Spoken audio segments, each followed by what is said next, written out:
पैरों के तलवों के नीचे होती है। यह एक्सपेरिमेंटेड आयुर्वेदिक मेडिसिन है जो चलने में दर्द और चुटकी से राहत दिलाती है। मकई के लिए परीक्षण औषधीय क्रिया जो पैरों के तलवे के नीचे होती है और चलने में दर्द और चुटकी से राहत देती है।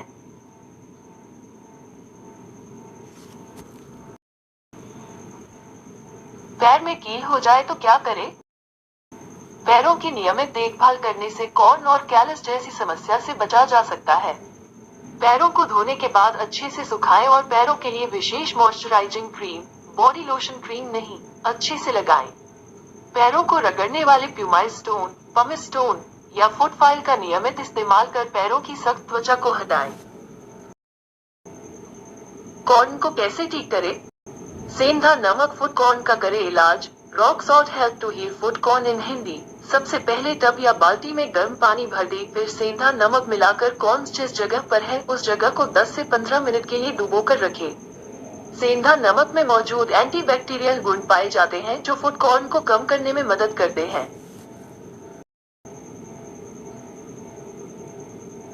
फुट कॉर्न का इलाज क्या है? फुट कॉर्न का इलाज, फुट कॉर्न ट्रीटमेंट इन हिंदी, एक्यूपंक्चर की मदद से भी इसे ठीक किया जा सकता है। होम्योपैथिक दवाइयों की मदद से भी ये कॉर्न त्वचा में अंदर ही अंदर घुल जाते हैं और सही हो जाते हैं। सूजन को राहत देने के लिए आइस पैक का प्रयोग करें। कॉर्न पैक या कॉर्न प्लास्टर का यूज करें। घाव को जितनी जल्दी हो सके 5-10 मिनट के लिए साफ पानी और साबुन से धो लें। यदि घाव में मलबा है तो कुछ चिमटी को रबिंग अल्कोहल से कीटाणु रहित करें और जितना हो सके निकालने के लिए उनका उपयोग करें। यदि उपलब्ध हो तो घाव वाले स्थान पर एंटीसेप्टिक, एंटीबायोटिक मरहम या दोनों लगाएं। घाव को साफ पट्टी से बांधें।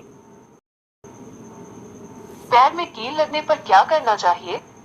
न्यूज 18 हिंदी के मुताबिक कैस्टर ऑयल को कॉटन में लगाकर इसको चोट वाली जगह पर थोड़ी देर रखें। ऐसा करने से पैर में चुभा हुआ कांच का टुकड़ा निकल जाएगा और शरीर में इन्फेक्शन भी नहीं फैलेगा।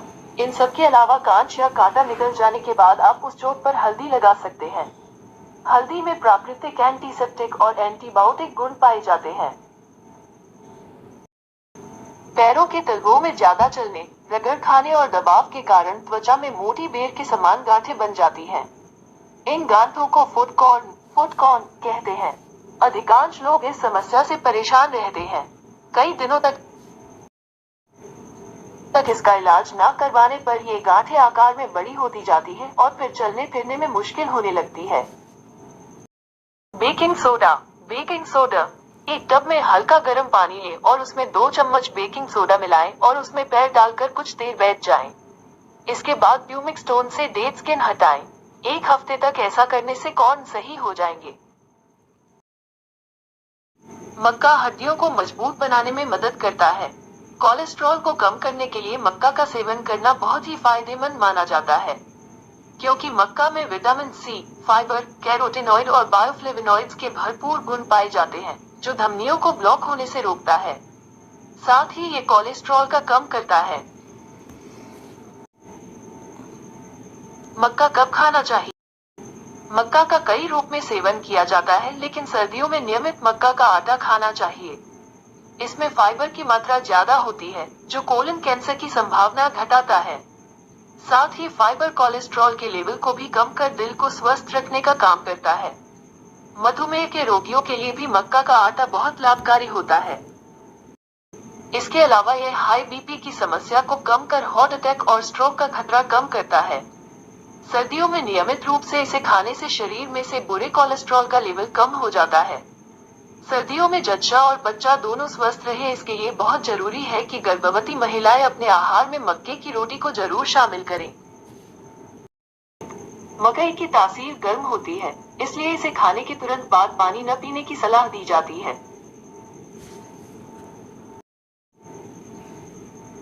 ज्यादा मक्का खाने से क्या होता है? आज तक के मुताबिक इसमें पाए जाने वाले फाइबर गैस्ट्रोइंटेस्टाइनल फंक्शन में सुधार करते हैं। ज्यादा फाइबर वाले फूड पेट की सेहत के लिए बहुत अच्छे माने जाते हैं और मक्का इनमें से एक है।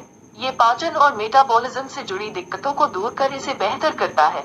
एंटी एजिंग का काम भुट्टे के बीज फेनोलिक एसिड और फ्लेवोनोइड से बने होते हैं। तो चलिए आपको बताते हैं मक्का खाने के क्या है नुकसान। एलर्जी। कई बार मकई का सेवन शरीर में एलर्जी और त्वचा पर चकत्ते भी कर देता है।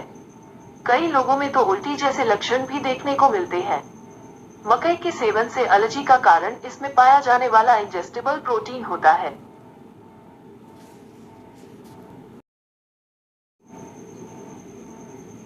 ज्यादा भुट्टा खाने से क्या होता है?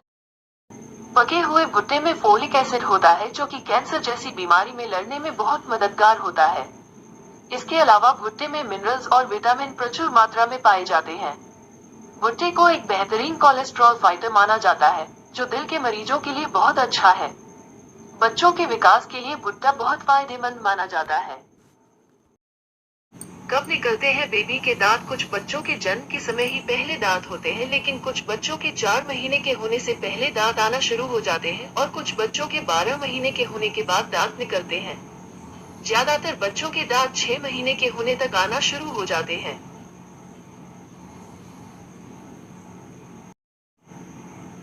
बच्चों दांत जल्दी कैसे निकाले? आज हम आपको कुछ ऐसे घरेलू टिप्स बताने जा रहे हैं जिससे आपके बच्चे के दांत बिना किसी परेशानी के आसानी से निकल जाएंगे। 1. जब आपके बच्चे के दांत निकलने लगे उसे ठंडी गाजर का एक टुकड़ा खिलाएं। ठंडी गाजर बच्चे के मसूड़ों को ठंडक पहुंचाता है जिससे बच्चे को दर्द का एहसास नहीं होता। छोटे बच्चों के दांत कितने महीने में निकलते हैं? कुछ बच्चों के जन्म के समय ही पहले दांत होते हैं, लेकिन कुछ बच्चों के 4 महीने के होने से पहले दांत आना शुरू हो जाते हैं और कुछ बच्चों के 12 महीने के होने के बाद दांत निकलते हैं। ज्यादातर बच्चों के दांत 6 महीने के होने तक आना शुरू हो जाते हैं। दांत निकलने के दौरान उल्टी दस्त होने पर अपनाएं ये उपाय। इसलिए बच्चे को ORS का घोल या चीनी और नमक का घोल बनाकर पिलाते रहना चाहिए। दांत निकलने के दौरान बच्चे को भूख लगना कम हो सकती है, इसलिए माँ को थोड़ी थोड़ी देर अपना दूध पिलाना चाहिए। इससे बच्चे के शरीर में पानी की कमी नहीं होगी। बच्चों के दांत आने पर क्यों शुरू हो जाते हैं दस्त? दांत आने पर बच्चे अक्सर कुछ भी मुंह में ले लेते हैं, जिसकी वजह से बड़ी आसानी से उनके मुंह में बैक्टीरिया चला जाता है। बच्चों द्वारा मुंह में ली गई चीजें जरूरी नहीं कि बिल्कुल साफ हो। ऐसे में बच्चों के मुंह के अंदर बैक्टीरिया घुस जाता है जो दस्त का कारण बन सकता है। 6. नारियल पानी। बच्चे के जब दांत आते हैं तो उन्हें लूज मोशन की समस्या हो जाती है, जिसकी वजह से उनके शरीर में पानी की कमी हो सकती है। ऐसे में बच्चे को हाइड्रेट करने के लिए उसे नारियल पानी दें। बच्चों के टीथ निकलने पर कौन सी दवा लेनी चाहिए? जब आपके बच्चे के दांत निकलने लगे उसे ठंडी गाजर का एक टुकड़ा खिलाएं। ठंडी गाजर बच्चे के मसूड़ों को ठंडक पहुंचाता है जिससे बच्चे को दर्द का एहसास नहीं होता। 2. दांत निकलने के दौरान आप बच्चे के मसूड़ों की मालिश भी कर सकते हैं। दांत आते समय क्या करना चाहिए? जब बच्चे के दांत आते हैं तो उसे मसूड़ों में दर्द या असहज महसूस होता है। इस समय आप उसे कोई ऐसी चीज चबाने को दें जो उसके गले में न अटके। बच्चों के दांत देर से क्यों निकलते हैं? पोषक तत्वों की कमी की वजह से भी दूध के दांत देरी से गिरते हैं। दरअसल पोषक तत्वों की कमी के कारण नए दांत के उभरने में मुश्किलें होती हैं। इस वजह कई बच्चों के साथ ऐसा होता है। बच्चों के दूध के दांतों का टूटने का संकेत होता है कि बच्चे के शरीर का विकास सही तरह से हो रहा है। बच्चों को पेट में इंफेक्शन होने या किसी अन्य वजह से दस्त लग सकते हैं। ऐसे में शिशु की डाइट का बहुत ख्याल रखना पड़ता है ताकि बच्चे की स्थिति को गंभीर होने से बचाया जा सके। शिशु या बच्चों को दस्त होने पर माता पिता को चिंता होना स्वाभाविक है। दस्त के कारण शिशु को कमजोरी और थकान हो सकती है। बार बार दस्त आने का क्या कारण है? दस्त लगने का सबसे मुख्य कारण संक्रमण होता है। यह संक्रमण वायरस, बैक्टीरिया, प्रोटोजोआ या फंगस के संक्रमण से हो सकता है।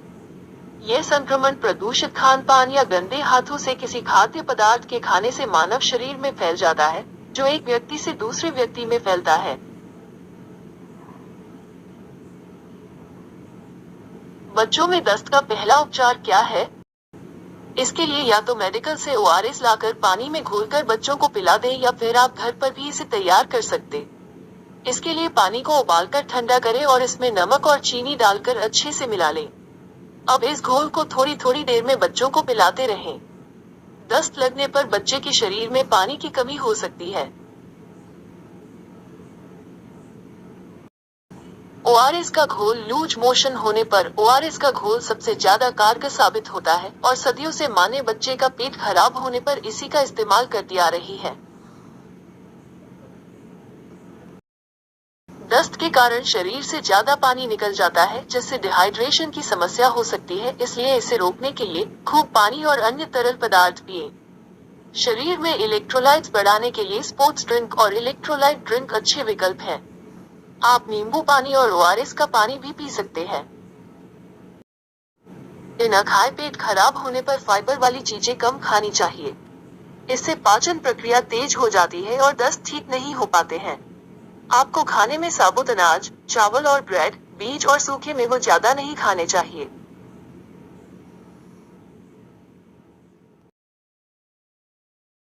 Papaya disadvantages. पपीता गर्भवती महिलाओं के लिए खतरनाक साबित हो सकता है।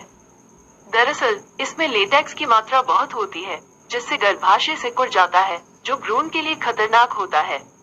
इसलिए प्रेगनेंसी में पपीता खाने से बचना चाहिए। हालांकि एक बार अपने डॉक्टर से सलाह जरूर लें। प्रेग्नेंट महिला पपीता खा सकती है क्या? हालांकि एक्सपर्ट्स की सलाह यह भी है कि प्रेगनेंसी में पपीता खाने से पहले अपने डॉक्टर से इस बारे में चर्चा करें और उनके परामर्श के अनुसार ही पपीते का सेवन करें।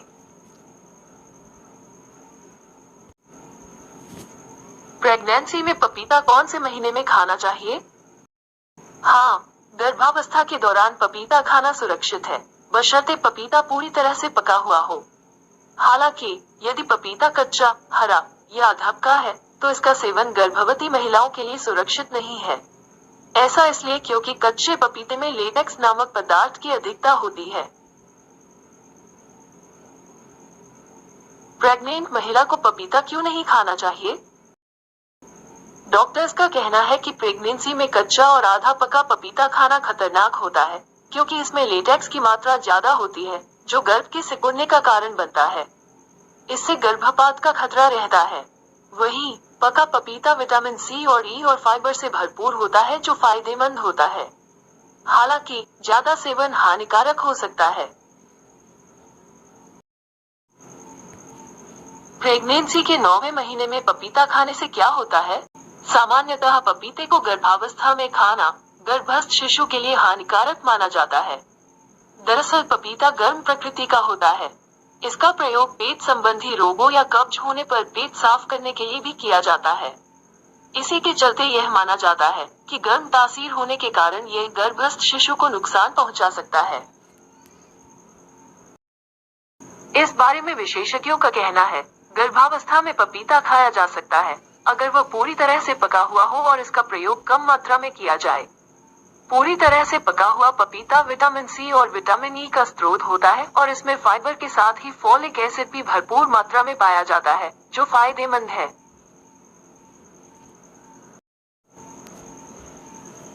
डिलीवरी में पपीता खाने से क्या होता है? कच्चा पपीता खाने से गर्भपात का भी खतरा रहता है। वैसे तो ब्रेस्ट फीडिंग के दौरान पपीता के दुष्प्रभाव क्या हो सकते हैं इस बारे में ज्यादा रिसर्च मौजूद नहीं है, इसलिए बेहतर यही होगा कि आप प्रेगनेंसी के दौरान और डिलीवरी के बाद भी कुछ समय तक पपीता न खाएं। प्रेगनेंसी में क्या खाने से बच्चा गिर सकता है? हाई कैलोरी वाली चीजें खाने से गर्भावस्था में कई तरह के कॉम्प्लिकेशंस आ सकते हैं और गर्भपात का रिस्क भी बढ़ जाता है। इसलिए ज्यादा कैलोरी वाली चीजें, प्रोसेस्ड या पैकेज्ड फूड, अल्कोहल, ज्यादा कैफीन, आर्टिफिशियल स्वीटनर, कच्चा अंडा और कच्ची मछली